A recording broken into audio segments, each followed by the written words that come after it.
I want to go into the cards and talk about the cards now. Because did I see my previous comments? It's the same wording as ticking burst bot. Is ticking burst bot? So is that one the one that I just showed? Unfortunately, is that one the only one that says when it's about to be removed? The other ones are removed by another hero. Is that what it is?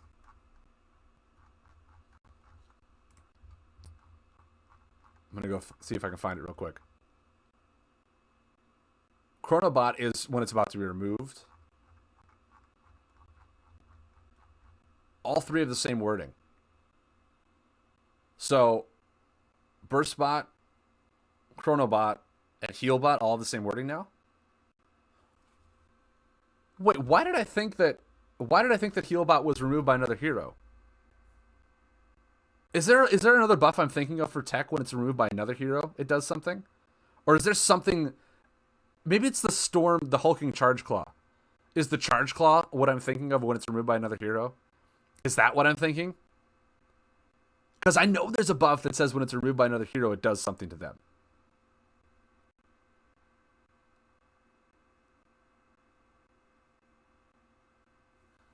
Okay, so I'm just getting my wording mixed up, and I just assumed it was a copy paste sentence on all of them.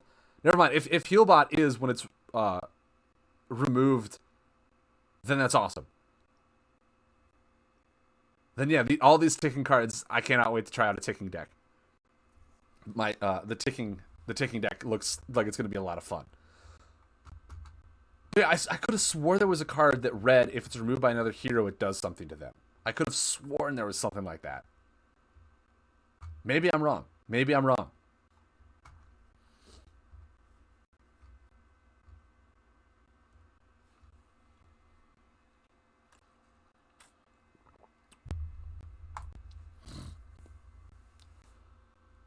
If only Crazed Bomber was here.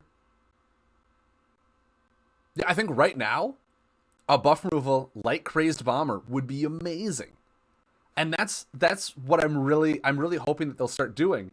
And if Benny's still here, a moment of silence while Benny contemplates over this, is that now that they've finally put in the keyword restricted, they can open up other types of buff removal into the game for each alignment on each order, so that not every deck has to run the same 3 buff removal for that alignment. There can be a new Crazed Bomber, like I said, remove a buff, remove one of your own buffs to remove an additional buff from your opponent. That'll fit into this sub-archetype. There can be a mechanical one that's remove a buff with a conditional increase of I don't even know what mechanical would be at this point.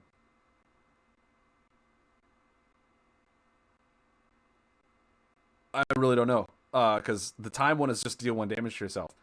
But there could be a lot of really things that they can do with this to open up buff removal to be more expansive, so it's not always the same 3 buff removal. Now that the keyword restricted exists, because that one keyword exists, they can open this up to such an amazing card pool of different ways of splashing them in to fit certain archetypes they want to put together for that archetype to have better control or more specific control that fits its playstyle better. That will be awesome. That will be awesome. And then, of course, you can open those up into not the core set, but different sets so that you don't always have the same buff removal at all times. You can change it up. Remove by 1 if you have 3 or more mech buffs in play. I would say 2 or more mech buffs. Maybe. But then that relies you on playing mechanical buffs. But then again, the tech one requires you to have a buff in play. So I would say 2 or more mechanical buffs, because I do think that the catapult actually got reworded so it's only 2 mechanical buffs and not 3 other. Or, if you have 2 mechanical buffs. So if you have 2 mechanical buffs, then increase it by 2. Yeah, then that's fine. That's absolutely a great one to have. Because then it really relies on you wanting to have a wide board of mechanical buffs. And then, yeah, that's awesome.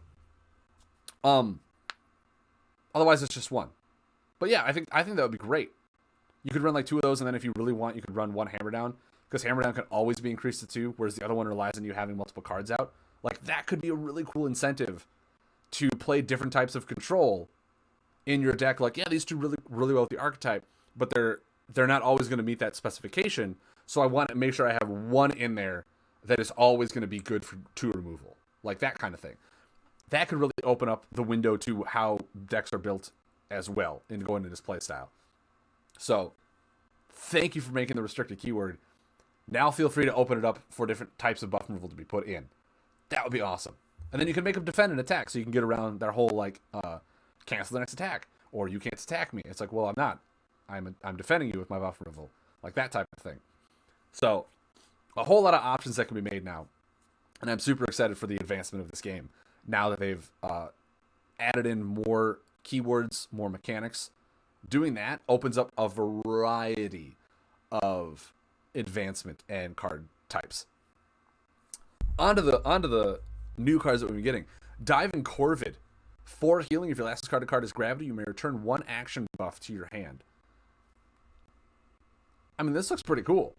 We're already getting a 4 healing burst that if your last discarded is guarded Gravity, which Astral is doing really well on making sure their last discarded card is the alignment specifically that you want, that you can return an action buff to your hand. So you could return a buff that, say that the solar one that's 3 damage, mill the top card of your opponent.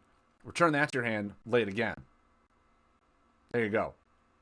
It's a beast card, so it works really well in like several beast archetypes that we're seeing now. But yeah, the Diving Corvid is just... I think this card is going to be played. Not all the time, but it's going to be played. It's an interesting card.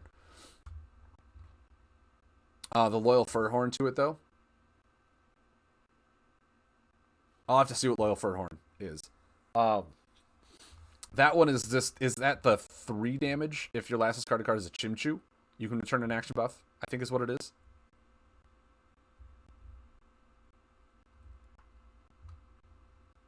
And yeah, see, that sentence right there, I literally want copy and paste it everywhere so everyone understands. It depends on your deck.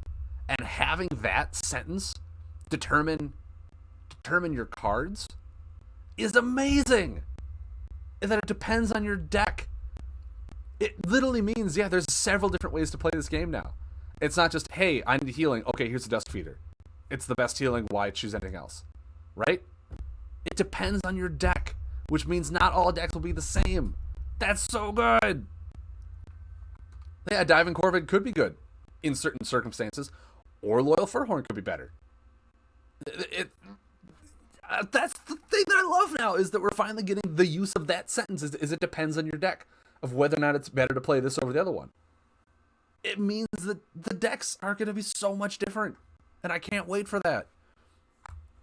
The new combo that we got, Evaporation. 3 solar.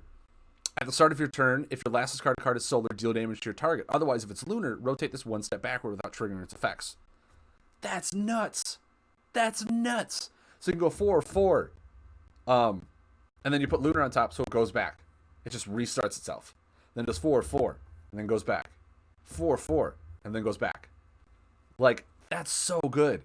That is so strong. And the fact that it says otherwise means that you can't have a solar and lunar on top and have it deal the damage and then rotate back. It's either one or the other, which means there's no extreme manipulation with Evaporation. But this buff looks pretty interesting to play around, and just have the manipulation to deal the 8 damage and then make sure Lunar's on there and then have it restart. This could be extremely fun.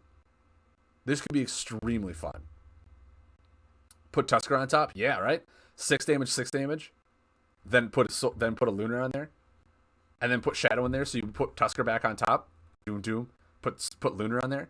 Like, Evaporation in a deck with the Puppet Master is going to be insanely fun to do.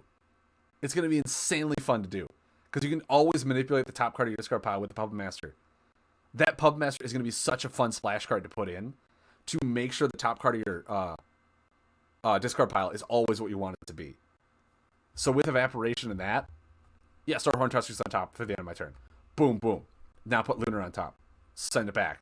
It has so much potential. It's going to be insane.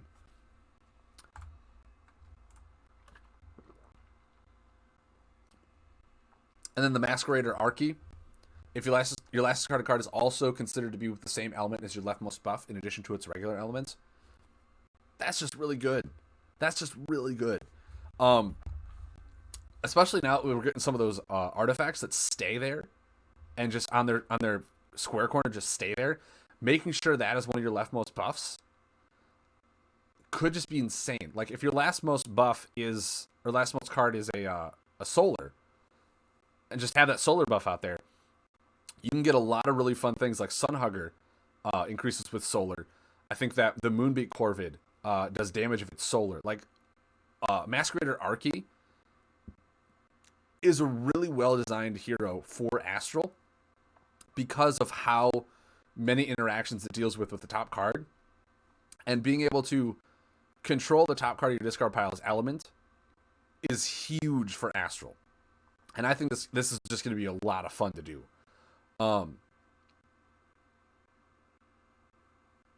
Is one of those you wouldn't expect to have it superior. True. I mean, her ability is so good, you wouldn't expect her to have any superior. But we are starting to see that a lot of heroes now, a lot of them have at least one.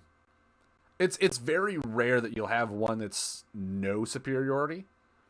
But I mean, those ones usually have a very good reason for not having superiority. But having at least one is pretty common.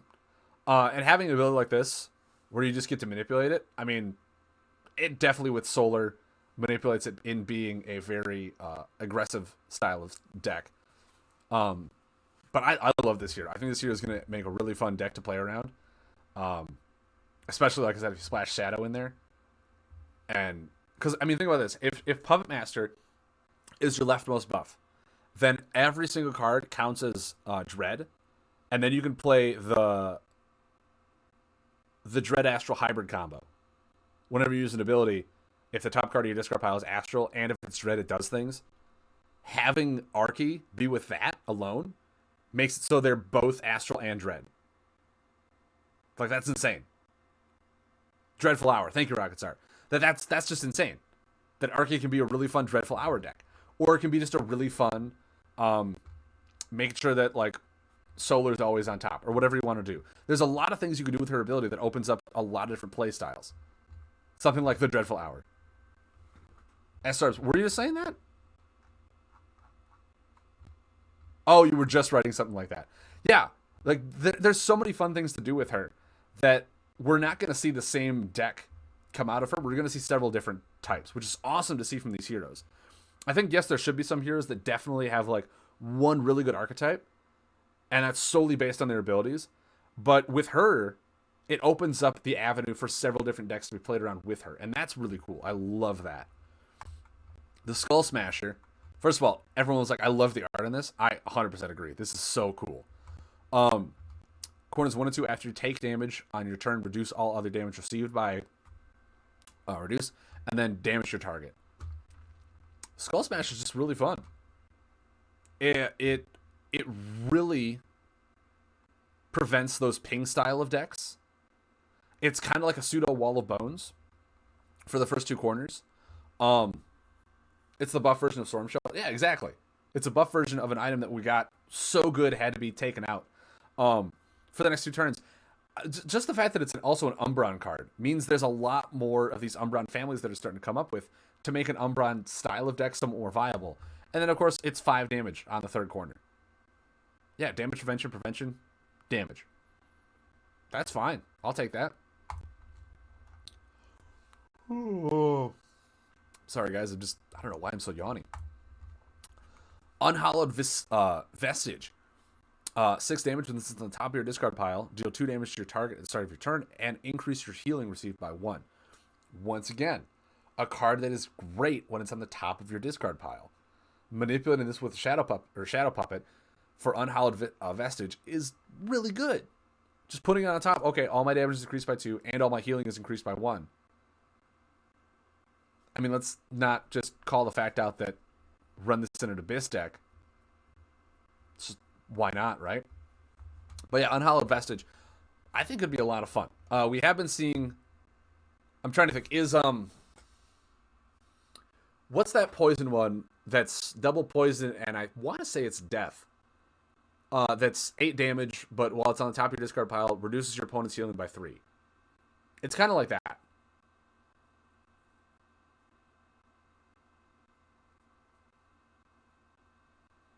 Poison Spray. Thank you, Rocket Star. Yeah, I mean, with Unhallowed Vestige and Poison Spray, you're going to come out with a lot of really cool things. Deal 2 damage at the start of your turn and increase your healing received by 1. Oh, okay. So it's not increased damage done, but it's increase all your healing received by 1, which means that the Abyss Shade and all those other things are going to be increased for Dread, which is really good because Dread doesn't have a huge spike increase of healing. But yeah, Unhallowed Vestige, it's an okay one. It means 6 damage for 2, and then potentially more if you can keep it on top of your discard pile, which is just really good. Now this Mana Muncher here, Super Hungry Frog, your target can't pay for a combo with other combos. You still can. But your target can't. And then, mind you, it's a 4-corner buff, which we're relying a lot on Mountain to do. But it's like, while it's out there for those multiple turns, your opponent just can't play a combo with a combo. Which is actually a lot more powerful than it sounds. Especially the way a lot of people pay for their combos. They build their deck so their combos can pay for the other combos. And if they can't do that for 4 turns, and they're really close to dying, like, oh man, that could be almost more detrimental than Colossi Idol, which means no players can play combos. Because you can still lay your combos. It's just they can't pay for theirs with other combos. That's just really, really reliable thing. So I think this is awesome. Mana Muncher, I think it's going to see a pretty decent amount of play. And as you said, yeah, it's another buff for Tyrannos. Tyrannos hasn't seen a whole lot of elemental buffs to use. So this is just a really good one. Banished Nomad. 2 healing. Draw a card face up. If it's location buff, you may move it into play. That's really good. There's a lot of really strong location buffs in Mountain that being able to... mind you have to know what the top card of your discard pile is. But... even splashing this into Astral or any other set where you can manipulate the top card of your discard pile, locations are everywhere. So if you splash this in somewhere and move a location to play with it, that's really good. If anything, it's 2 healing, draw a card. If anything, it's 2 healing, draw a card. It's a defensive Chronomoth. That's just fine. Puppet Master with Storm combos, by the way.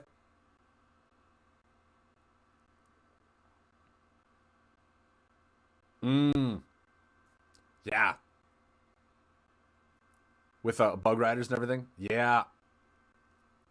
I mean, Puppet Master is probably the all-star card for this entire set, just because of how much it manipulates the discard pile, and that's huge. That is huge. Because you can put things on there with Puppet Master and Lunar Shrieker. Hey, guys. Lunar Shrieker. Top card. Okay, Lunar Shrieker brings it back to my hand. Awesome.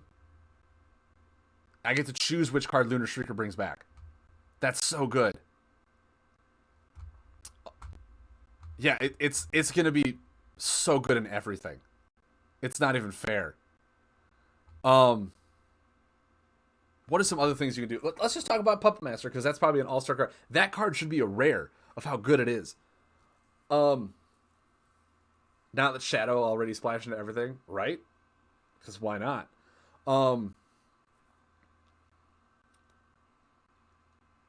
You can splash it into Mountain. Make it so the top card of your... Because I think Geode Hatchling is getting reworded, where it has to be an elemental buffer, a location, something like that, and then it puts it into play. Shadow Puppet makes it so the top card of your discard pile is what you want, and then you Geode Hatchling it back into play. You can splash it into Nature. Make sure that the top card of your discard pile is unaligned before you lay that Sipid that mills you and your opponent. You just do that.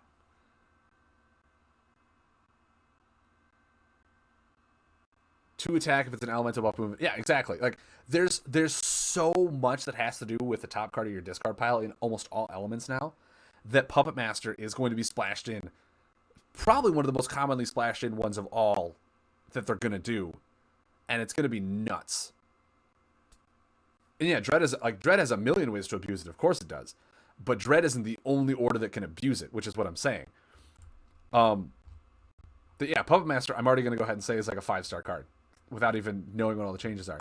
Just because it has so much uses. It's going to be a card everyone should craft at least 3 of right away if you don't pull them. Zasha Flashfire. When you play a combo that requires 2 or more fire elements, deal 2 damage to your target. I mean, there's a lot of combos out there that already require 2 fire. But her ability only works off of a maximum of 5 cards in your deck. I don't know if there's a whole lot of ways to get those cards back. I don't know.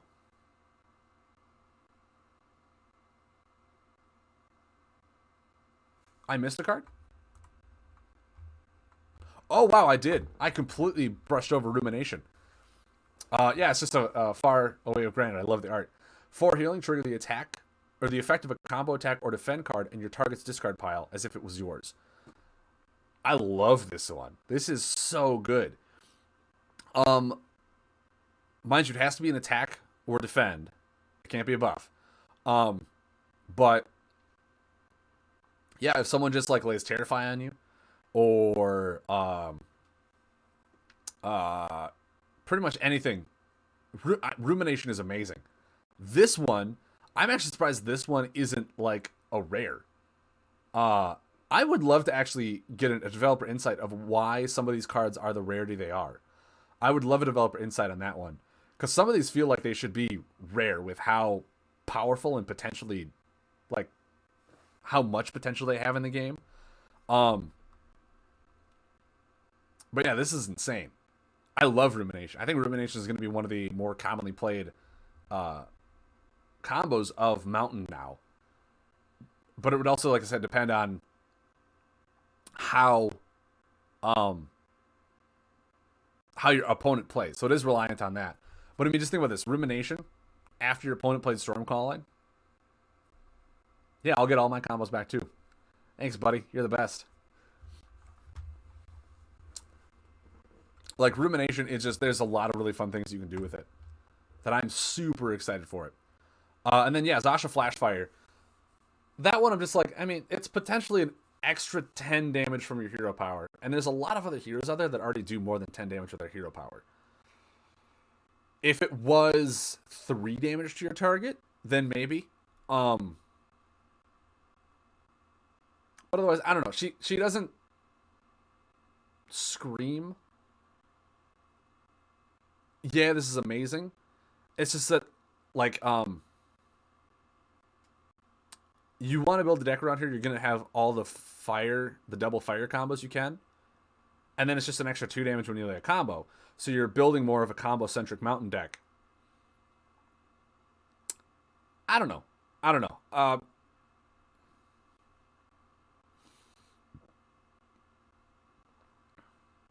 Exactly, which means, of course, you're not going to run those 2 combos.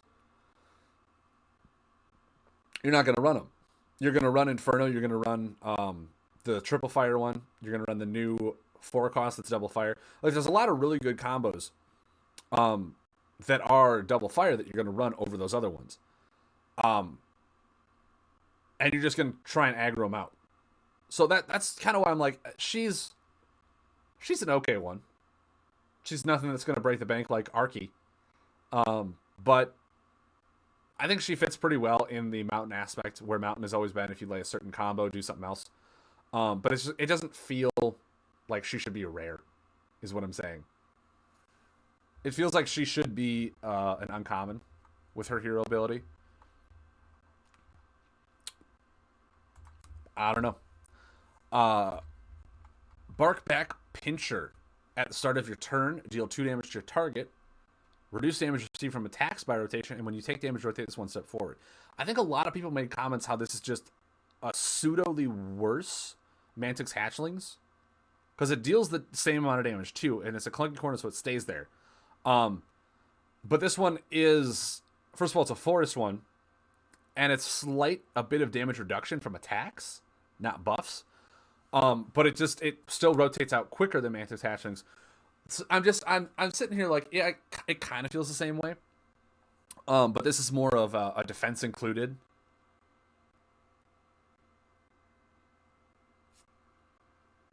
Oh wow, okay, thanks, Benny. Rarity note. There are a number of ways to look at this, particularly niche cards, heavily reliant on other cards, we tend to put into uncommon. With combos, we try to be fair across the orders. So each order have similar cost combos and their rarities. If there are relatively easy to take 3-offs, we tend to try and push towards lower rarities to make it slightly easier to gain those 3. Oh, okay. And most importantly, too many cards compete to be rare. So it's just really hard to choose to go, or what to go with, other than just making many more rare cards. But that's a bit unfair in regards to crafting cards, which makes sense. I mean, if you're going with crafting also, you have to make sure that everyone has access to the uncommon and common cards more, which will help these decks archetype. And then the rarities, which would be a little more difficult to achieve, have to have those power levels that really push them through. But at the same time, give enough players a decent amount of card pool. So I can see where this is all coming from. So yeah, it's pretty cool. But yeah, Puppet Master is like... Puppet Master is just so good. It's just so good. And has so much versatility to it. I want to make like my own video after all these cards come out of what I would put as rarities and non-rarities and whatnot, and just see what people think about that. I think that'd be a really cool video to make of my own opinion of what I think some of these cards should be for rarity wise. And then I'll do my own numbers like, wow, I think I made half the cards rare. Maybe there's something to making them uncommon and whatnot. But yeah, Barkback Pincher, I like it. I mean, you can run this and Mantic's Hatchlings at the same time, so it's fine. It really fits on the whole insect dealing cyclical damage. I'm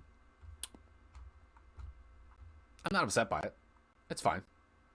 It's another version of Mantic's Hatchlings. That's what it is. That's all it is. The Nesting Plumetail at the start of your turn, if you're targeting 7 or more cards in hand, deal 2 damage to them. Or if they have 4 or fewer cards, heal for 2. This is really cool.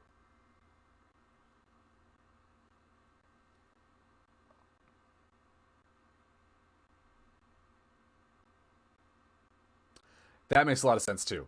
Is that just bumping up more rares means more duplicates in packs for the uncommon and commons? That makes a lot of sense. And then it also makes a lot more rares for people to have to craft if they don't pull them all. So, without managing how many rares you get in a pack and all that stuff, it's just, you have to think about pack openings as well. That makes a lot of sense.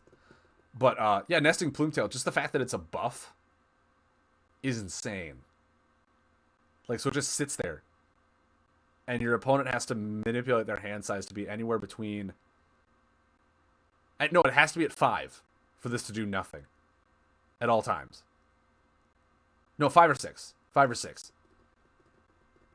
Which is just good. It's just... You either action draw or double action or whatnot, and then you go below 4 and you heal for 2. You go above 7, you wait, you start taking damage. Like, it's just... It's a really nice, well-balanced card, I think.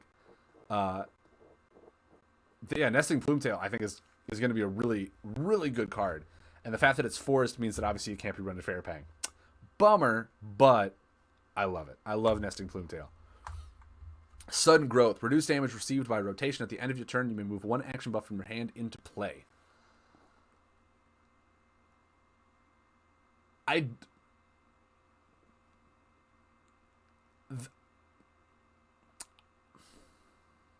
like it. I'm definitely putting it in my all forest buff deck. I'm definitely doing that.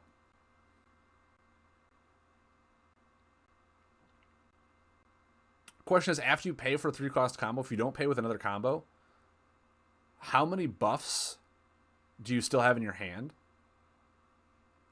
Also, it's only for 2 turns. So it's like a free action to put a buff into play for 2 turns.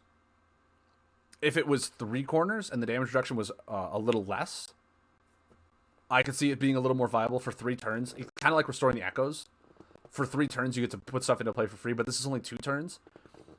Nature already has a pretty good damage reduction buffs already. So for 2 turns, like, unless you know what your opponent is going to do, so it could be really good against Mountain on their 4 corner buffs and stuff like that. But nowadays, with so much buff manipulation on rotations, it becomes a lot more difficult to gauge when your opponent is going to have that big spike turn.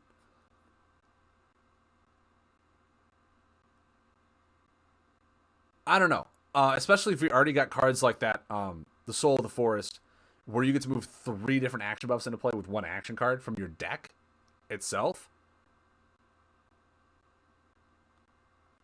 Sudden growth just doesn't feel as viable as it could be. It feels like it should be more of a 2-cost combo that does something like this. And if it was a 2-cost, you could even put the damage reduction down from like 6 to 3 and have it do the same action. If it was a 2-cost, then yeah, this would be insane. Because you wouldn't have to spend so many resources to lay it. Because then at the end of your turn, I'm trying to also remember how this would work, because it's a combo buff, so you get to put it into play. And then at the end of your turn, I want to say the combo goes off, and then you would draw a card for the combo, unless it's the other way around. Because if you got to draw a card for the combo, and then the combo's effect would take place, then the card you drew could be an action buff, and you can put it into play. It's I don't know. To me, it doesn't feel as strong as it could be. So like I said, it's actually only for 2 corners. You get to do it twice, then it's done. You draw first. Okay. So you would draw first, hope it's an action buff, and you get to put it into play for free. I don't know. For a 3-cost, I personally would have much rather had this be 3 corners and have the damage reduction a little less.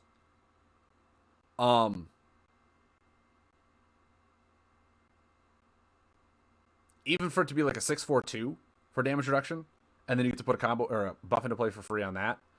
I feel like that would have made a 3-cost combo a lot more viable.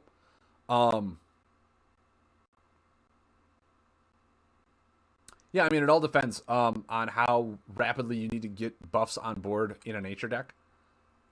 If some damage reduction on spike turns is better, and then getting 2 free buffs into play for free, I don't know. I don't know. It just, there's ups and downs to it that I'm seeing, and it's not one of those that's really enticing me to go out and get it and play it.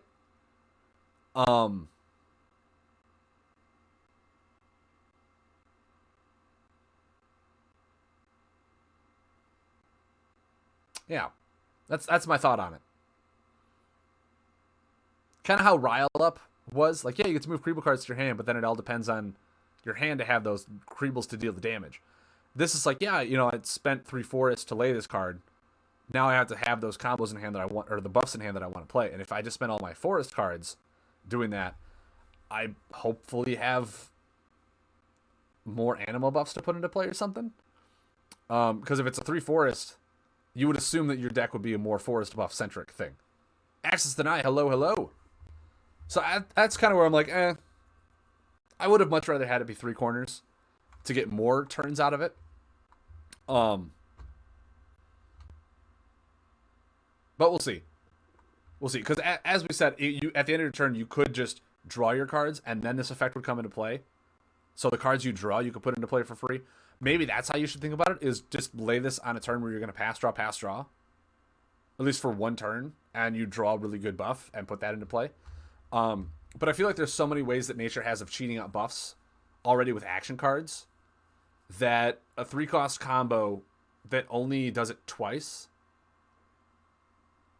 feels underpowered compared to its action counterparts. The Deep Sea Rockle. Reduce damage received from attacks by 3 and 3, and then if your target has 15 or less health, deal damage to them. This is awesome. This is really cool. Obviously, it's not if they have 15 or more, it's if they have less. So this is one of those that's like, once you get into that point, you start steamrolling them. I'm just happy that it's another water buff we have. Fits really well into that water buff. We need more offense from water if we're ever going to have a water buff centric style deck work. And water is more of their defense. Water is more of their healing and everything like that. So the fact that its offense comes from a certain point in the game is perfect place to put this at. It's a beast, so it fits really well into the beast archetypes. Awesome. I like this. It only prevents attacks, not buff damage. So I'm a-okay with how heavy the defense is on it. And then, yeah, it could deal damage if they get low enough already in the game. It could just be 6 damage on a card as well. So, yeah, I'm actually okay with this. I think it's really cool.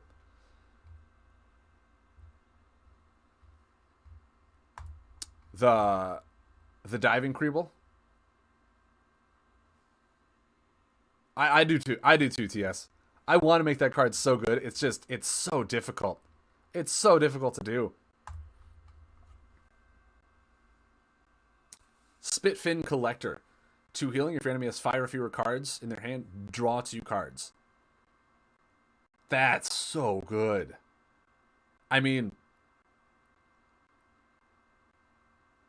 in a sense, it's the almost exact opposite of Umbra and Barkeep.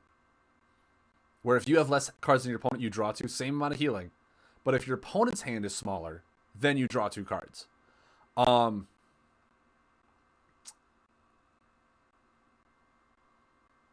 Yeah, it's like an anti-Barkeep, exactly. But they have to have 5 or fewer. And the way Storm is doing it, they're manipulating your opponent's hand size so much that this could just help you steamroll it.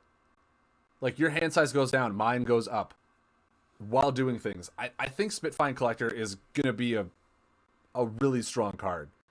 But it all depends on how much you can keep your opponent's hand size down, and if they're a more aggressive or control style, if they're just laying cards. But I think this style of Storm is going to be like extremely difficult to play aggro against, because of how quickly they dump their hands. And then if you can just send all their cards back, it just becomes a little ridiculous, I think, of how Storm is going to... If you go against Storm and you're playing aggro, you better hope you're not going against hand control Storm. Because hand control is going to shut down a lot of aggro, I think. Wild Torrent. Damage your target, healing. It's a little bit. If this move is... Okay, so yeah, Storm must have the text where if it's removed by another hero. That's where I'm pulling that sentence from. If this buff is removed by another hero, that hero moves 1 card from their hand to their deck. Wild Torrent, actually, I see being played a lot. Especially, like I said, especially in the new sub-archetype of the hand control. But in a sense, this corner reads 2, 4, 4, 2. If you're going with complete swings. There's ways to increase damage. If you run this with that new the Storm Palace, this is now 5 damage, 6 damage, 6 damage, 5 damage. If you can keep your opponent's hand size below 5, this now costs 1 to lay. Like, this is just... Yeah, Benny, while you're here, if you didn't come in the beginning, why does the Storm Palace not have the unique word on it? Just asking for a friend. Why does that one Storm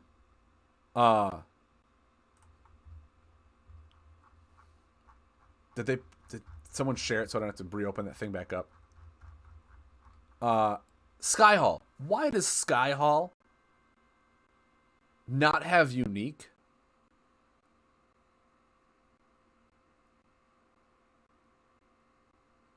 Because it can reduce combos by 1, not down to 1. So it can make your combos free, and then increases their damage by 4, and it doesn't have unique on it.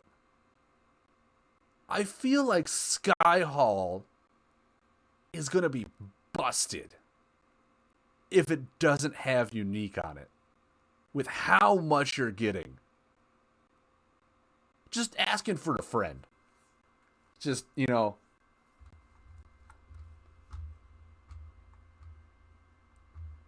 Because, yeah, 2 Sky Halls out, makes Wild Torrent free, and makes it come into play and deal 9 damage and 1 healing.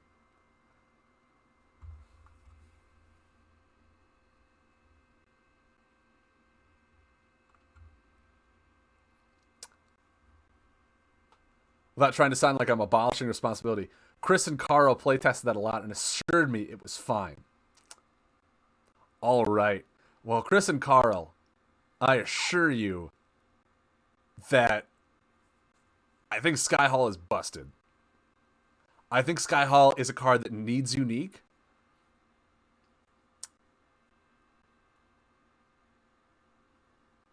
You don't think it'll be too bad? I think it'll, I mean, in a sense, a lot of the times all you need is 1 out there anyway. But if you get 2 out and your opponent can't answer it, I think that's when your combo buffs just become ridiculous. And then if you're constantly manipulating your opponent's hand to where they can't keep a buff removal in it, it just steamrolls them. But obviously you have to get to that point. I don't know. But I kind of really want to splash Sky Hall into Mountain and play some Mountain, like, there's the one that it's the crystal, 3 damage, they move a card back from their hand. Like, Mountain already has a lot of that fun stuff too, that I feel like Sky Hall in Mountain.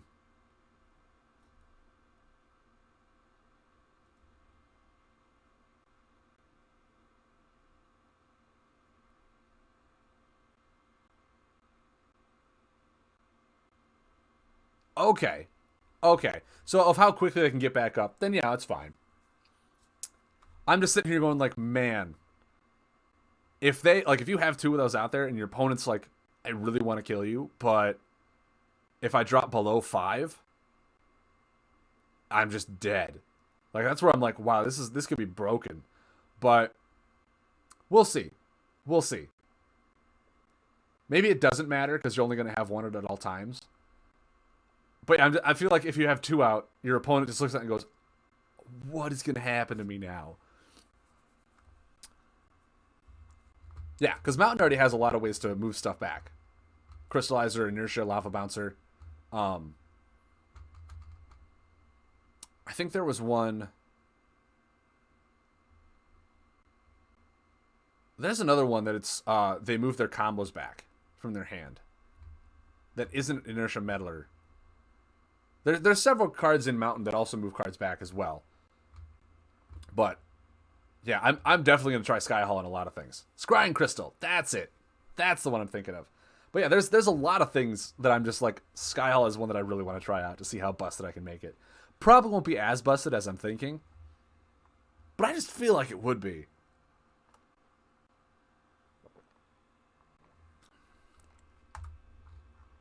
But anyway, yeah, Wild Torrent looks really good. Mika the Gallant, at the start of your turn, if your deck is empty, deal 1 damage to your target.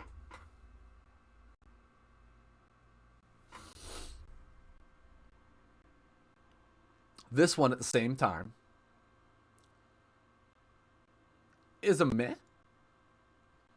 I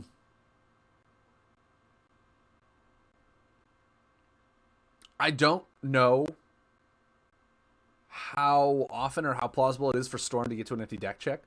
As we've seen Storm in the past have a lot of ways to get stuff back into their deck for either paying with combos or bringing their combos back. So I don't know how viable it is to have Storm have an empty deck to do something. But we'll see.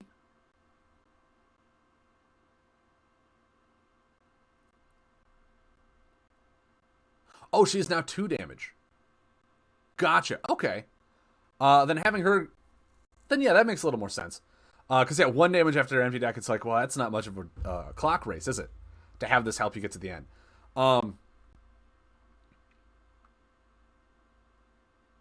Yeah, there's quite a few draw 2 cards in Storm. What I'm saying is, like,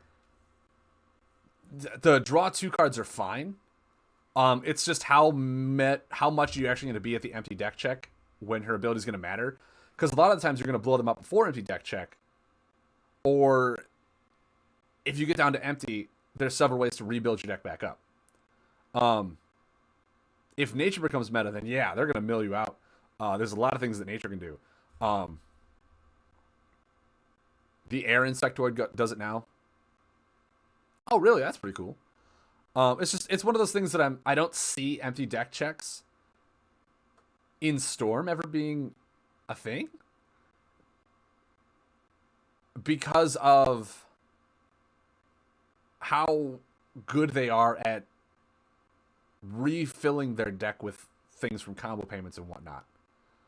Um, and just how all games lately have not been into the empty deck check at all. So we'll see. We'll see. I would love for more games to start actually utilizing the empty deck check in ways of getting your deck empty to do things like that. Um, but we'll see. I mean, in a way, she's almost like Granite, where Granite increased your damage by 3 if your deck was empty. Now, if her deck is empty, she deals 2 damage to you. It feels like it could be a pretty solid hero if you look at it like that. Where Granite was a damage increase, hers is just damage once you're at empty deck check. So hers may be just like, hey, I need to draw all my cards, do the things like that, and more a playstyle where you draw your whole deck and then do things. It could be fun. It could be fun. Yeah, Mika can be increased. That's true. So, yeah, Mika could be the playstyle where you want to draw your whole deck. And then pay for combos with combos, so your deck is still empty at the beginning of your turn. Have ways of increasing it. There's a lot of things that if you compare her to heroes like that, it could be fun. A couple of heroes have received this trait. The intent has not been entirely to say build around this, but also as a flexible option should be meta shift to longer games for whatever reason, in which case they are intended to provide potential replacement heroes for a normal deck as a just-in-case effect. Okay. That's a better insight on how these cards are being made. Because yeah, if the games are going longer, then at the end of the empty deck check, maybe you just need that extra few damage to put in there for a water hero.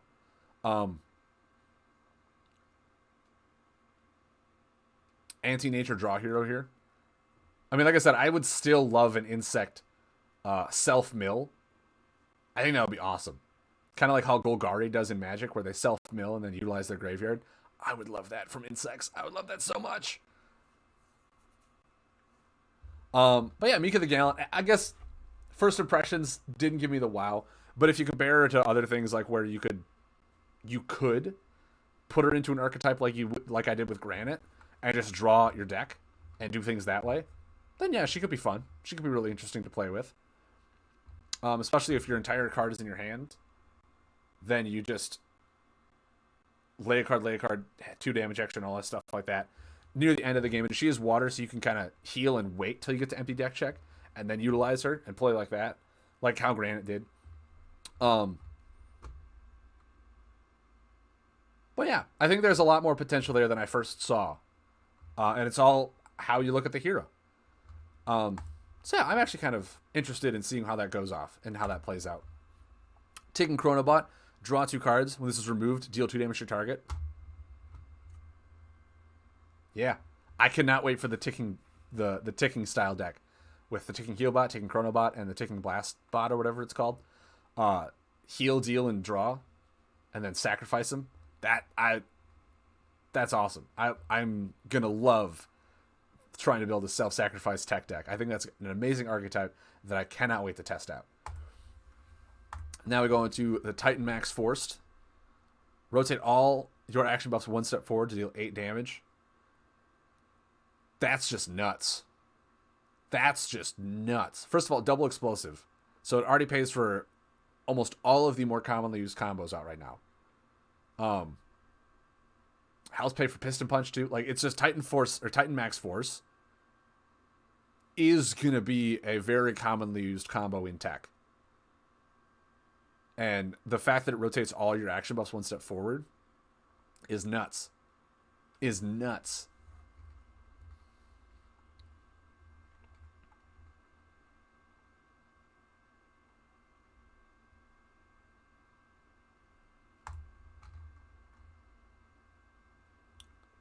What's the original Miko looking like? I don't know. I don't know if they'll ever change those. And then the Snout Hoof Totem. At the start of your turn, deal... So it's essentially a new Cage of Oppression that still can trigger effects. It just bypasses all damage reducing after 2 Creebles. I still think people will run Cage of Oppression over this. But this one is just like, hey, if I still want to heal, it's still going to stay there. And it can be increased. And this one can be increased. It's true, and this one can be removed and returned. It does require 2 Creeble, as I said, or a way to manipulate it faster. I mean, yeah, it could be fun. This card is just Creebot, but bad. I mean, Creebot is more of deal your damage in one burst, where this is it stays on the board forever unless they remove it, and just slowly pings them. I don't know. Depends on the deck. Terror Shock depends on the deck. If you're more of a cyclical damage, maybe this one fits better. If you're more of a I need to do 15 damage in a turn, maybe Creebot's better.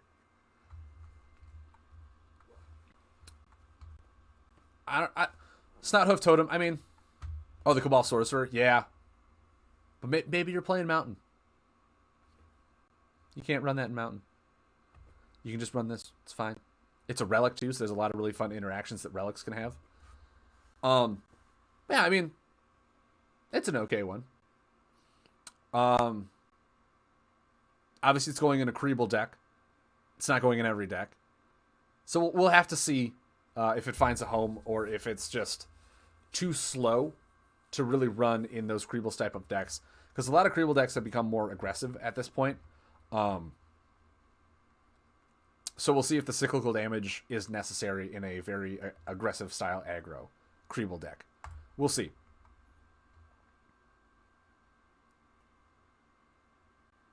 Going to re-reveal. Oh, they don't have all the reveals in here, do they? There's still some online that they have to reveal because these are re-reveals. This one, when it came out, I was on everyone's side going, how is this thing there? It's because of the clunky corners. If it didn't have clunky corners, this thing would be this thing is nuts. Because it was what, 4-4, 5-6? And now that it's down, it's now 3-3, 4-6. But you can increase it to do 5-5, 6, and 7. No, 5, 5, 6, and 8. I mean, let's be honest here. This is still a solid card to run just for attack ability. Abilities in Dread, if you're not running Puppet Master, running this for just a big spike in attack damage is nuts. Creeballoonist was a one that was just what 4, 4, 5, 6, something like that, and I built an entire deck around Creeballoonist. That was nuts. Having this deck be the sole center of discarding, this could be how discard decks work now. But yeah, Fort Havoc Apothecary, I think is definitely how the new discard decks are going to work. It's an Umbron, which fits really well into all the other Umbron that you want to discard and do things with. Yeah, I think this is a solid card. It did need to be nerfed a little bit because of how much potential you could do, but at the same time, at least Creeballoonist drew you a card, so you were getting a major benefit out of it. This is just attack and then use a resource again to increase it. So you need to have a lot of things in your hand to be able to draw cards while you're doing all this stuff. That Fort Havoc Apothecary, after a while, could be almost detrimental. Because if you're attacking while discarding a card and then spending your other action to draw a card, you're slowing your pace down and allowing your opponent to literally just rebuild their resources and come back. Where if Apothecary here doesn't just kill him, you could have expended a lot of resources and done nothing. So we'll have to see. I'm excited for it, but at the same time, we were all really excited for Road 202, and we know how that worked. So this one feels really slow to what it wants to do, but we'll have to see if we're getting a lot of other cards that fit into the discard archetype that can help kind of maintain the pace while we're expending so many resources. Yeah, we'll have to see. And then the Rebel Nest Trickster. Was this one 3 damage? What was the original version of this one? Rotate 1 action buff on the recipient 1 step forward. I want to say it was 3 damage. And then damage prevention on rotating 1 of their buffs 1 step forward. That's just really good. Reduced by 3. Oh, okay. So the damage was reduced by 3. Yeah, you could prevent a lot of damage from that. I think the reduction by 2 is just fine. Feels pretty balanced now. And it's a Chimchu card, which is just awesome. It's awesome. I love Chimchus. They're great. So yeah, Rebel Nest Trickster, I like it. Like I said, nothing that's going to break the bank or like you build a deck around it. It's kind of how Flame Chained Elder was. You put it in there. It's a nice tech card. Fits a family. Have fun with it. It was just a better Flame Chained Warrior. Yeah, I could see that. Dunestar Overlook. This one is so much better than the Suntop Lookout that they were trying to put in Chimchus. Because at the start of your turn, if the last discarded card is a Chimchu, deal rotation damage to your target. Yeah. It wasn't the increase like the effects of Chimchus if your last discarded card is Lunar. Suntop Gallery, thank you.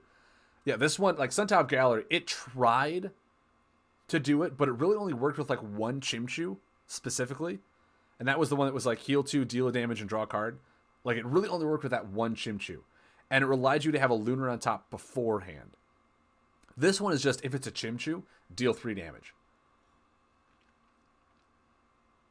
This is really powerful. And I think this is going to go in a lot of Chimchu decks. As after it just sits there, it just does 3 damage. Always. As long as you're playing Chimchus. Just so good. Imagine playing location cards.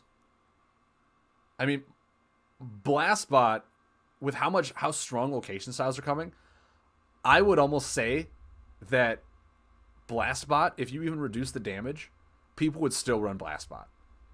If you reduce the damage down to 3 damage, Blastbot would still be one of the better cards in the game.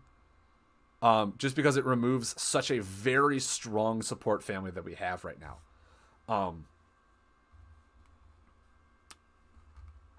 Oh, it is 3 damage. Never mind. Yeah, Blastbot will still be run. I didn't see the change to Blastbot. But yeah, it's so good. Locations are becoming so prominent now. Especially the ones that actually stick on board. There's not a whole lot of other buffs that stick on the board like locations do. We're starting to get some beast buffs that stick on board, which will make the poison one in Dread more viable. I still don't understand why that one gets to remove 2 when every single other one gets to remove 1. I still don't understand that. But I feel with just how widespread locations are, that one it's so dominant on what it can remove.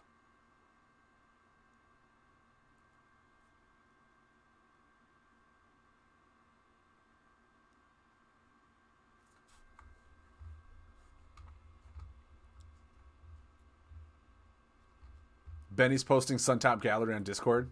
Is he really?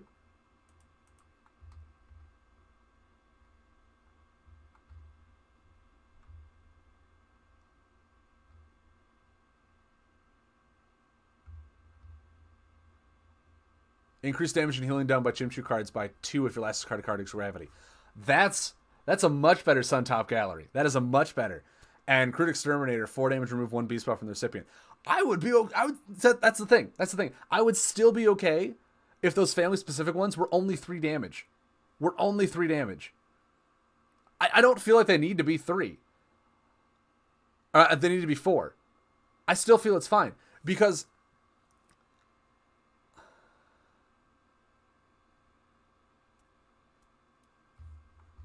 it can only be rotated once per turn. That's fine. But still, like, as long as it's Chimchu, it's 3 damage. But like, that's the thing where this game, and I've said it several times, I don't know if people have heard, I love the idea of conditional increases to cards over avoiding drawbacks, because the Crude Exterminator at 3 damage, you're like, yeah, 3 damage, it's okay. The average damage on a card, or average value of a card, is what they said is 2.5. So average value, right? 3 damage, that's average. That's perfectly fine. But then the conditional increase is if your opponent has a beast buff, you get to remove it. So that's actually where I'm fine with all of those family-specific removals being 3 damage. Because it's a 3 damage card. Okay. I'm fine with 3 damage. But I'm running it in the case of the conditional increase of 3 damage and a buff removal on top. Because in a sense, if that's the case, Crude Exterminator reads the same as Reckless Spirit. 3 damage, remove 1 buff. It has to be to family specific. That's fine. But you're already running Shadow Puppets in the deck. You don't need a guaranteed buff removal on this or a guaranteed 4 damage on it. You don't. Your deck should be running fine. This is the tech card you put in if you're going against a lot of beasts. Then you have, hey, 3 damage. If you're running this as just 4 damage, there's a lot of good 4 damage cards out there.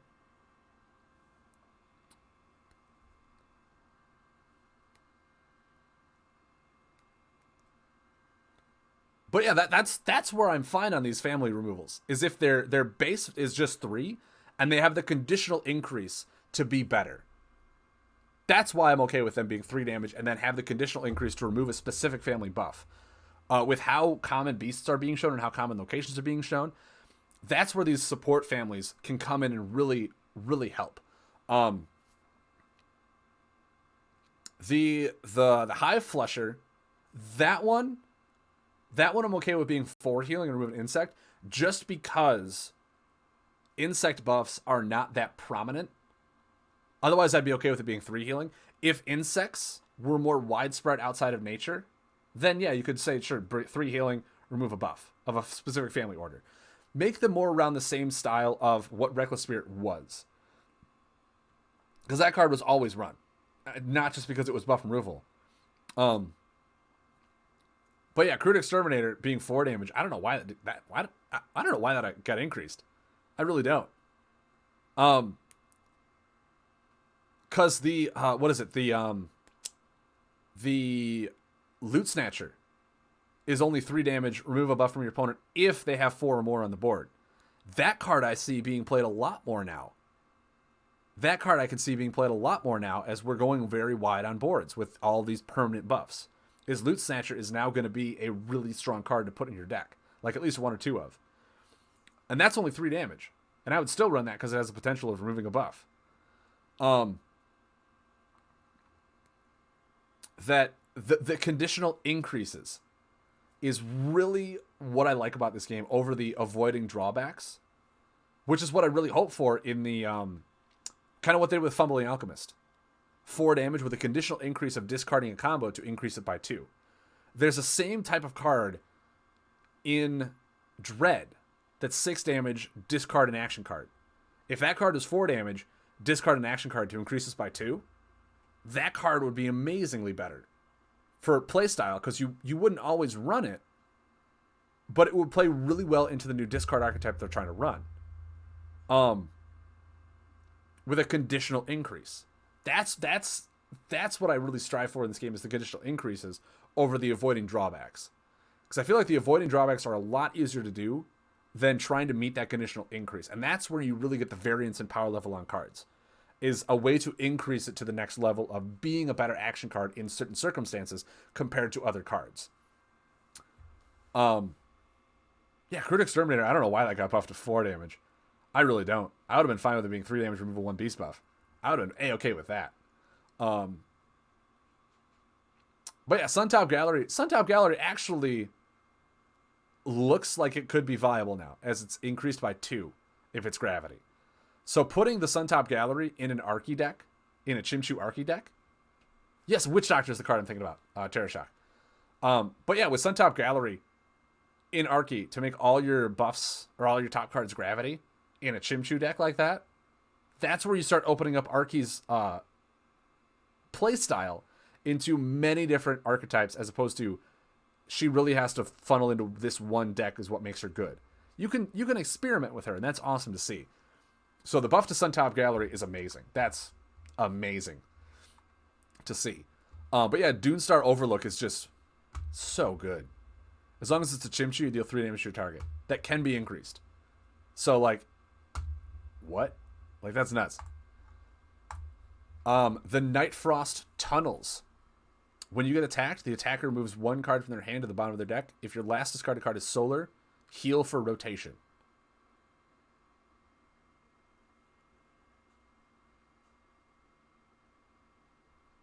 Suntop Gallery is a location, so it isn't viable.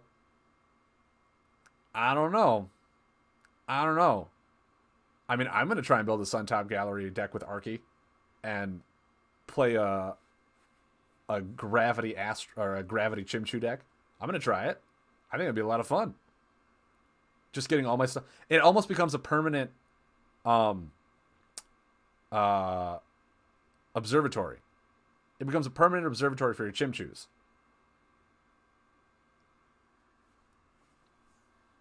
And I'll just have to find buffs out there that are gravity that are permanent there, because it does have to be the leftmost.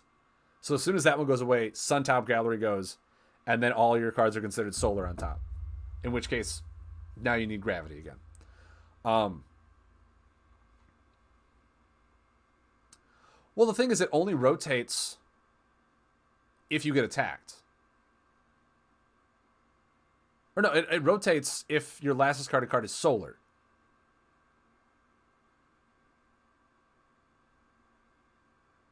I think.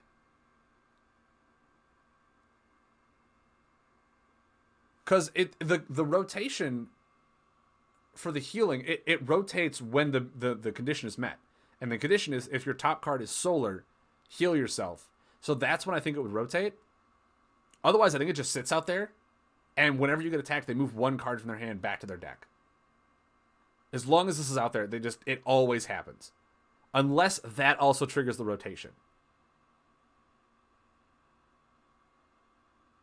But I'm not sure if that's what triggers the rotation either. Because that doesn't have the rotation. Okay, so it does trigger when you get attacked. Okay. So that's the trigger, not...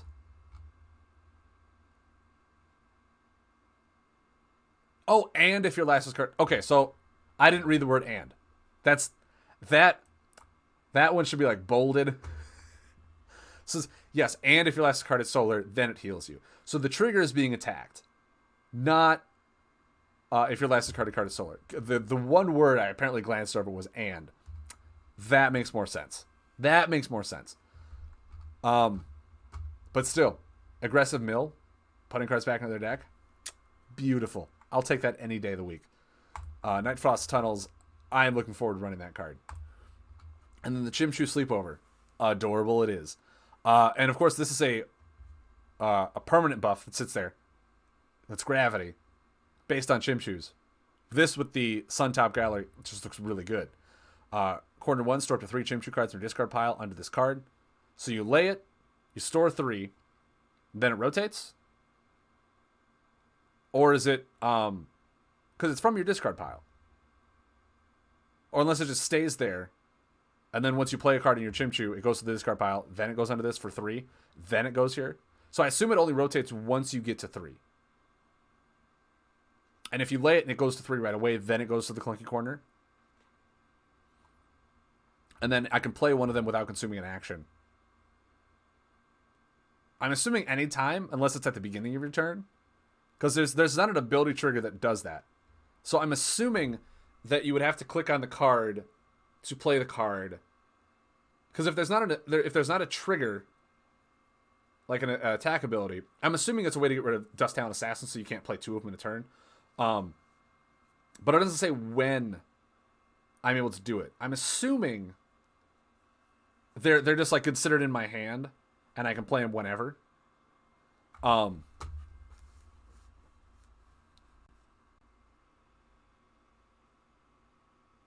It's during the buff phase. Gotcha. Okay. That would make sense. That makes sense during the buff phase, as it's on corner 2. So then you play one without consuming an action.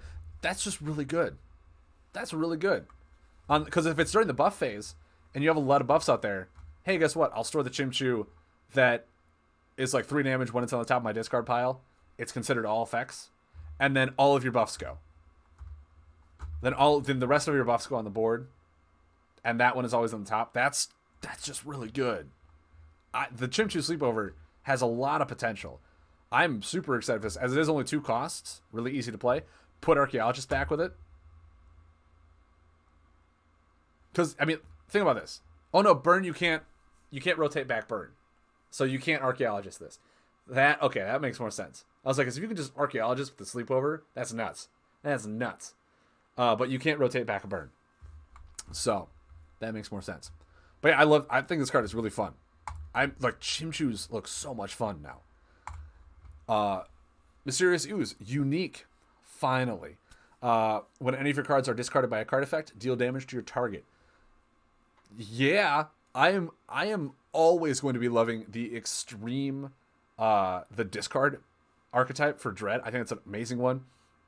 But yeah, when any of your cards are discarded by a card effect, deal damage to your target. That's awesome.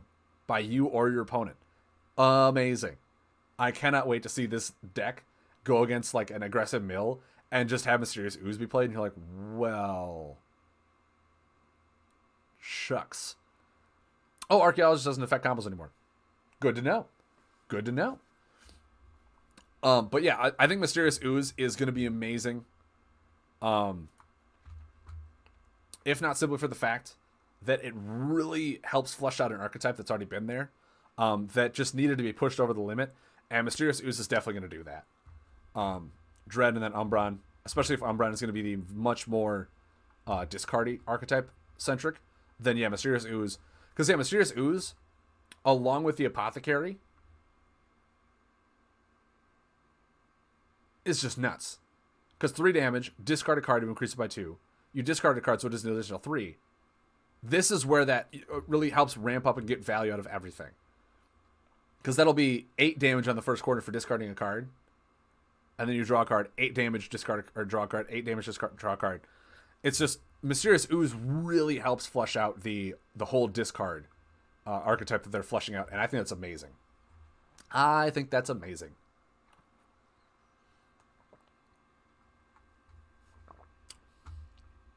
I wish this thing was Umbral first corner so you could Midnight Raiders it. It's probably a reason it's not. It's probably the exact reason that it's not.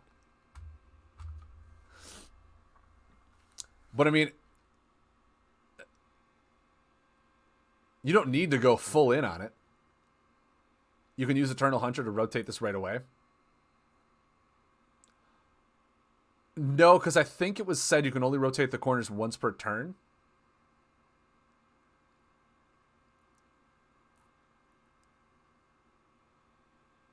Or maybe you can rotate them multiple times a turn. I would assume so, because Blessings in Warhammer you can. Yeah, Eternal Hunter into Baronwood Butcher into discard. Yeah. That could be insane. But yeah, Mysterious Ooze is just really... Oh, 1 card triggers once. Okay. So like, yeah, if you laid a Dread Umbral card, it wouldn't trigger both corners. That makes sense. Just like in Warhammer. But yeah, Mysterious Ooze. Yeah, there's several ways to get around this. Several ways to do it. That Mysterious Ooze is just amazing. It's just amazing. And then, of course, it is a poison card. And there's a lot of ways to bring poison cards back. So, amazing. Shadowhoof Assassin. When you use an ability, deal damage to your target equal to the number of shadow buffs you have in play. This is the one I was talking about. Where this is the new Abyss Helper. This goes right into the Abyss package. You have all your Abyss stuff out. You trigger an ability. This card alone deals like 5 damage. Because you have all the Abyss cards out. It's a Kriebel card too, which makes it very interesting to see if this will work with any Kriebel synergies that are out there.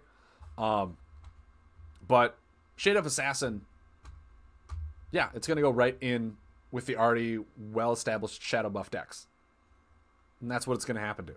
So, I like it. I like it. I don't think it was necessary, but it's a permanent Shadow Buff. Really helps with Shadowy Supplier as well. just good. It's another one of those that you want to put out first to then lay tentacles into, to then do a bunch of other stuff. So it's another one of those shadow buffs that you want to lay first before laying the Abyss package. And you can bring it back easily. Yeah, with the feast.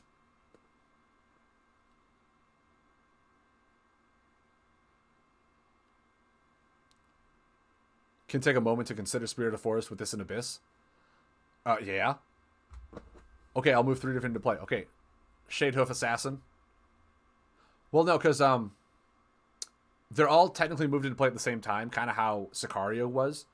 So if you don't already have a shadow buff in play, you will not get the triggers from Tentacle or Shade or any of the Abyss packages. You have to have one into play first before you put that into play. So yeah, you could Shadehoof Assassin, then Soul of the Forest to put in a Tentacle, a Shade, and a Tunneler, and trigger all 3 of their effects, and then trigger an ability because you got an initial action. You drew a card off the Shade, and you get what, 4, 5, 6, 7 damage on that one turn, plus whatever the ability you triggered did. It's like there's a lot of things you can do. Frestian, hello, good morning to you. That yeah, Shadehoof Assassin is just it could have a lot of potential, but the Soul of the Forest has a lot more potential outside of what all you want to do. Then of course your opponent gets to put 2 into play, so they're probably going to put like the damage reducing, like a Bubblefish, and you're like, well, you're not having fun anymore, are you? And I was like, oh, what a bummer. But yeah, Soul of the Forest also could be really fun if you run Loot Snatchers, because you could Soul of the Forest, fill their board, Loot Snatcher now hits them because they have 4 buffs in play. You get to remove a buff you want to. Like there's so many card synergies played here with cards that we just haven't seen play because they weren't up to par or had the support needed until now. There's so many fun things to do in decks like that. Fearless Offering. Reduce damage received by an attack ability of 5 damage and you discard 1 card. Fearless Offering, I think it's fine.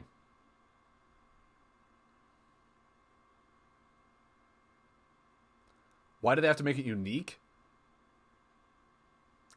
I think you know why, TS. I think you know why. Because having 3 of them out there means that each one hits for 3. That's 9 damage for no reason. You don't need that. That's too much power. I'd rather have not unique on my Storm Hall.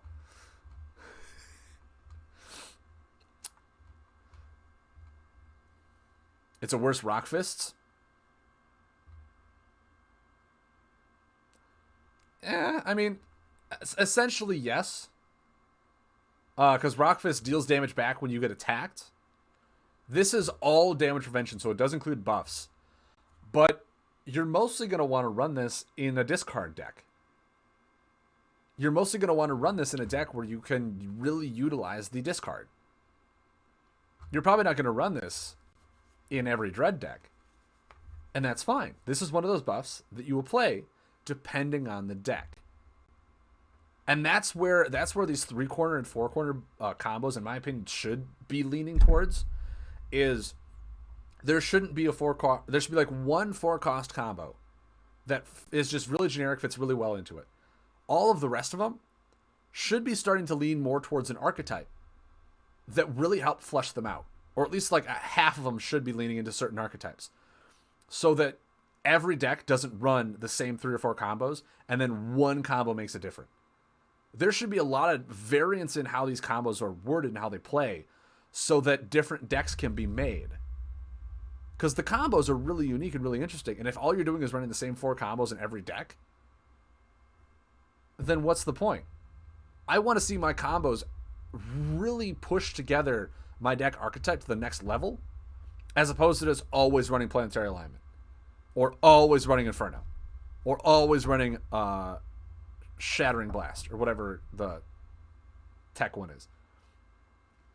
Like that's what I want to see from these combos, is them really help push and strive the archetype that you're trying to run. And I think Dread has actually done that the best with how many of their strong combos utilize the undead families and everything like that. Cecilia, have a good one. That I love that. I love that these combos are starting to really kind of narrow in on archetypes so that you don't always run the same combo package in every deck. That you can really utilize the combos to help flush out and give you those big swing turns in specific decks that you have to look out for. So Fearless Offering, I love the design. I love the style. I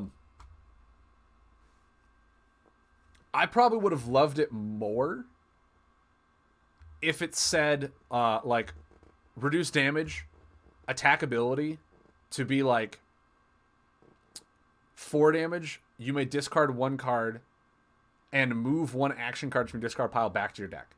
Because if it's really going to help the discard style, you really also need your 1 combo to help refill your deck after you've discarded a lot of things. You really need that. But that's just me. I know Dread already has a lot of graveyard recursion. A lot of it is being changed to be more specific and like family centric or stuff like that. Where if you're discarding a card in discard, you really need to be able to get those resources back to discard more cards.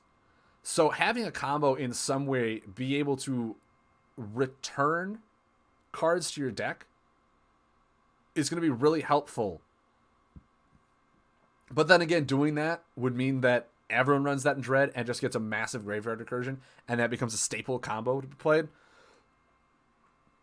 So I think that's just one thing that you also have to consider doing as well. Give Dread a Spirit Walk. I could see that. I could definitely see that. A Spirit Walk for Umbron cards. I could see that because a lot of the Umbron cards are their discarding cards. So bringing back like 5 Umbron cards will be really good.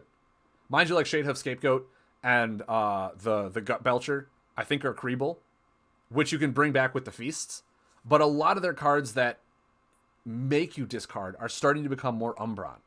So, well, no, because we already have a lot of those 2 combos that bring back undead cards from your discard pile. We already have those. Those come into play. Those really fit the undead aspect, where you want those to be in play and not utilized to discard cards. That I think having a combo that brings back Umbron cards from your discard pile to your deck would really help feed into the Umbron discard sub-archetype that they're trying to go with here.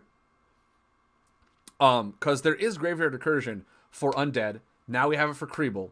But the undead card, or the Umbron cards, are the more supporting that fits the discard archetype really the best. So having a Fearless Offering to bring back Umbron cards would be amazing. I would almost like to see this be like 5 damage. Shuffle 1 Umbron card from your discard pile into your deck. As it is, Fearless Offering is a major Umbron. I would love to see something that, in a defensive stance, is able to, even a 4 damage, shuffle an Umbron card back into your deck to really help, like, hey, late in the game, I've discarded a lot of my cards, I've spent a lot of resources, I've run out of my deck twice as fast as you. This combo really helps say, hey, at the end of the game, I get to bring all my Umbron cards back that I've spent making me discard. I would love that from a Dread combo, is to bring back Umbron cards. Because then you can bring back your Butcher. You can bring back your the one Umbron that even looks for Creeble cards to look for the Scapegoat. You could bring back a lot of those utility cards that make your discard deck work after you've expended them, and are like, oh no, like I the deck was supposed to win by this time, but I haven't, and I've expended all my resources. How do I just give up mid game? No, this one combo helps you make it into the late game with that deck if you've been having a difficult time. So that's what I would have loved to see. And maybe there's a combo out there in the Venture that does that for Umbrons. But just looking at this, like, it really feeds into the discard archetype. You're only going to play it in that archetype. I would have loved to see something that helps support it. More of the combo is the one card that you use to bring them back. Umbral Recruitments. Is that a card? Or are you just saying that's what the card should be? I don't remember there being a card called Umbral Recruitments.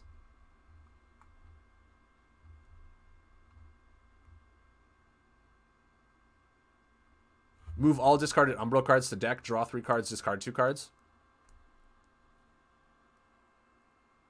I mean, I could just have it be the same as Spirit Walk, where you, what is it, a heal or deal 5, and then shuffle 5 insect or animal cards back.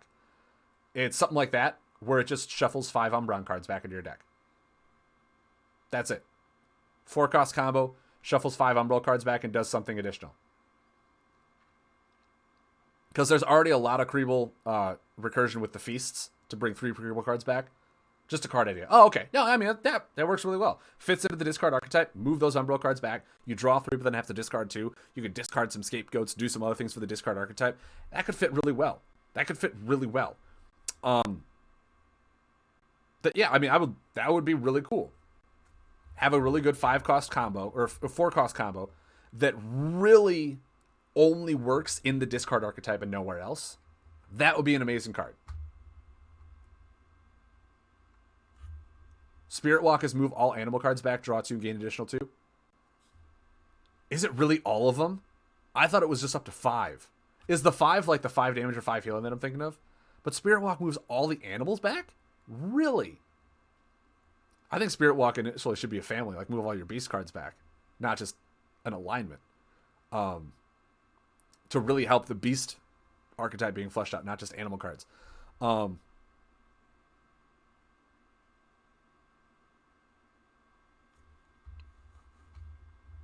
But yeah, I would love something that for the discard archetype. And then Lotus. Oh, wait, I completely missed the hero. Lilith the Broker. Your leftmost buff bypasses damage reducing effects. Yeah. I mean, it's okay. With her, it screams you don't want to go wide on board. We already do have an action buff for poison that makes all your poison buffs bypass damage reducing effects.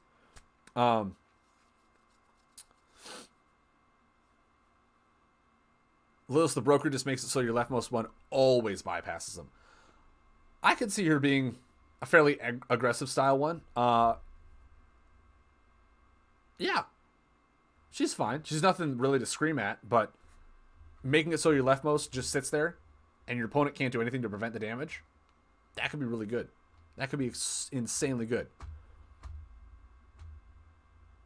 Lilith the Broker with Puppet Master.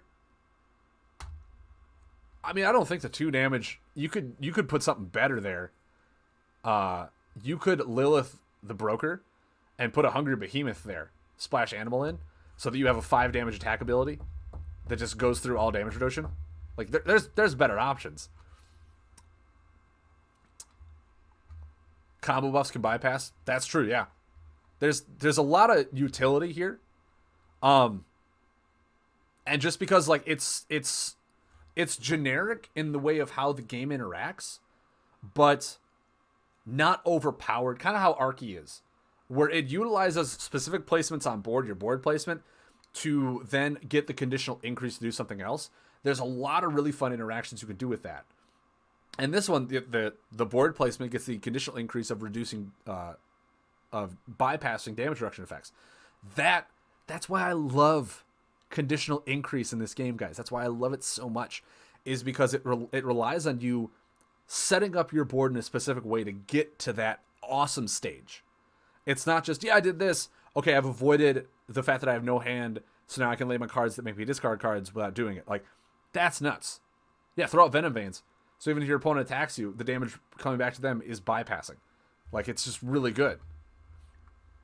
That Lilith the Broker, yeah, there's a lot of potential in this just small ability. And I love it. I love cards like this. And now the Lotus Suncaller. While your last discarded card is Nature, increase damage done by your astral buffs by 1. Well, guys, I don't know about you, but she has access to Soul of the Forest. Yeah. Like, what? The first thing that came to my mind was, oh man, what's that, the Corvid that does, it's X2 increases to 4 if your last discarded card is not astral. That now becomes an X5 with Soul of the Forest out there. There's just so much other things you can do. The Vibrant Plume-tail, thank you. That, like, it's so good if it's nature. And Soul of the Forest is going to be no forest. Soul of the Forest is soul, I thought.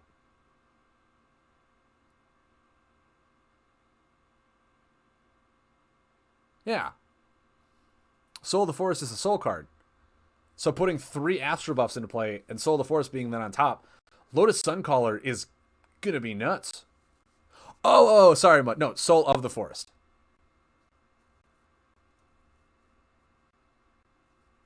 Yes, no, sorry. Yes, Soul of the Forest. Is a soul card that allows you to put 3 different action buffs into play from your deck.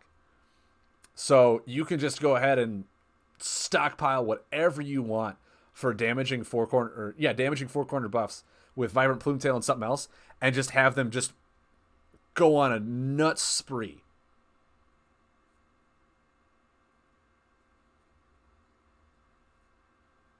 Oh, did I? I apologize.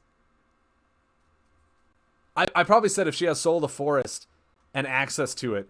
I probably like slurred my sentence together. I apologize. But yeah, no, it's like, that's nuts. That's insanely nuts. My apologies. Yes, that was me slurring all of my words together because I was so excited. Beast Tamer could work this. Yeah, this could be a much more, like, along with Fairpang, this could be another beast focused hero, which I personally would have loved something a little better. You could run elementals in this. You very well could. There's a lot of elementals in forest off of this, or not in forest, in soul off of this, if I'm not mistaken. I know a lot of them are in the forest, but like Fungal Medium is a nice elemental to run. But yeah, there's a lot of fun things that this hero can do. And immediately what came to mind is the new Soul of the Forest. You can splash and her ability would still work. Yeah. You could splash into nature or whatever you want to do.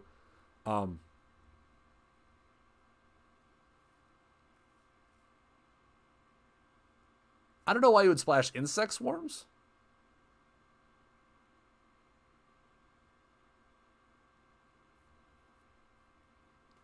Green Bay Packer colors. Oh, mud. Don't I know it, right?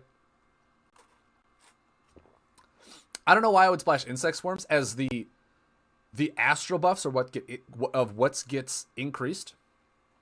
You could have more nature access, yeah.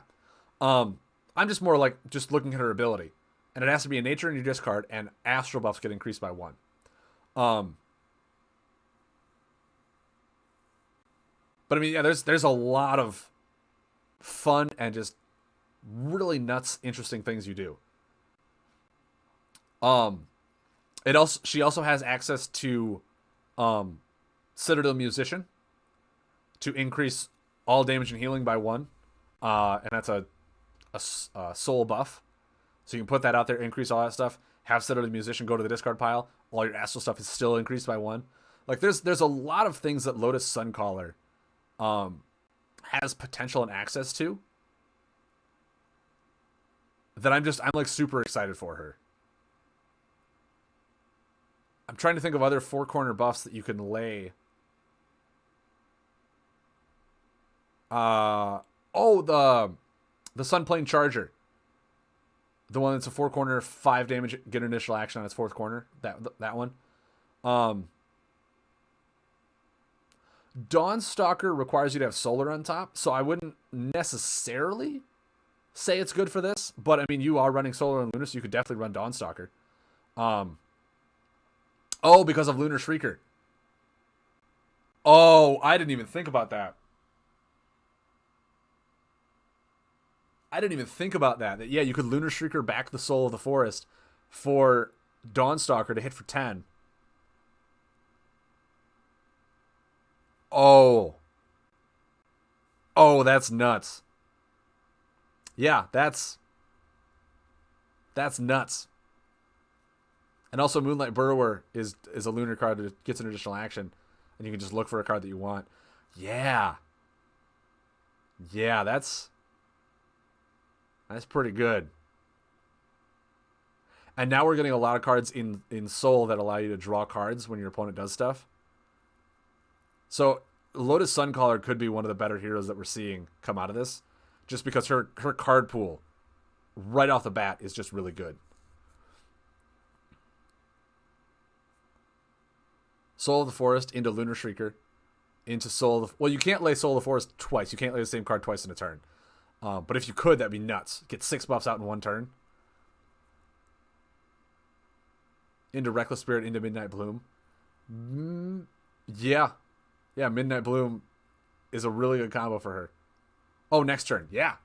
Oh, yeah. You couldn't use Reckless Spirit and Soul of the Forest in the same turn because she doesn't have Superior Soul. You could not do that. But just like, there's so many good things for her to do. It's so good.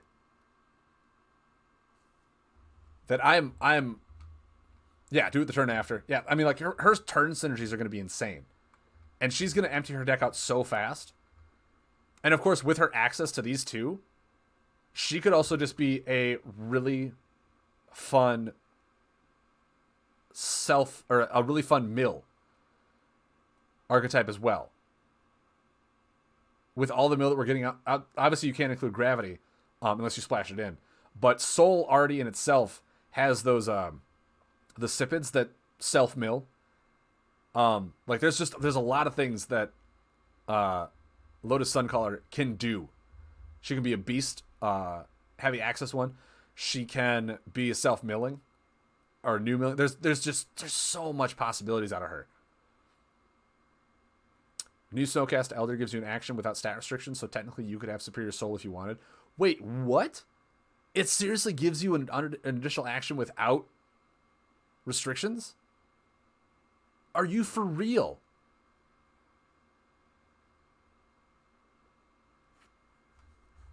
Did we need that?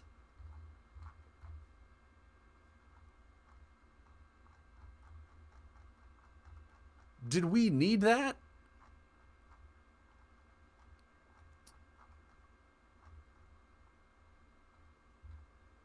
Oh my word, we did. Oh my word. Yeah. Yeah, you can... I mean, that's a lot of Lunar already thrown in there with Lunar Shriekers, and if you run Moonlight Burrowers and Dawnstalkers, that's a lot of Lunar to be running in that deck. But yeah, you could definitely do that. Oh my word, that's insane. Yukona Tactician is now 2 heal, rotate action buff 1 step forward, gain additional action if your last card to guard is gravity. Yeah, I'm seeing that too. I mean, there's a lot of card changes that I will have to like really read through and almost relearn this game entirely. It's going to be so nuts of how much is actually changing in this game. But yeah, Lotus Suncaller is awesome. Are these really all the ones we have?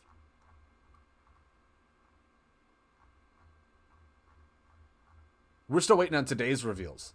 That's right. Okay. Yeah, it's an entirely new game. And there's going to be so much deck variance.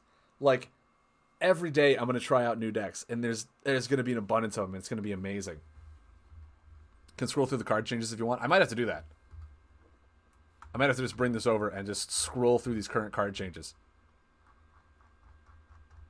Because there's so many that we've been showed to. But actually, I'm gonna quick go grab like a granola bar or something like that because I'm hungry. I'll be right back and we'll discuss these card changes because there's so many of them and I'm loving this, guys. I'm loving it. So, guys, we'll be right back. Don't go anywhere. Stay tuned for some more.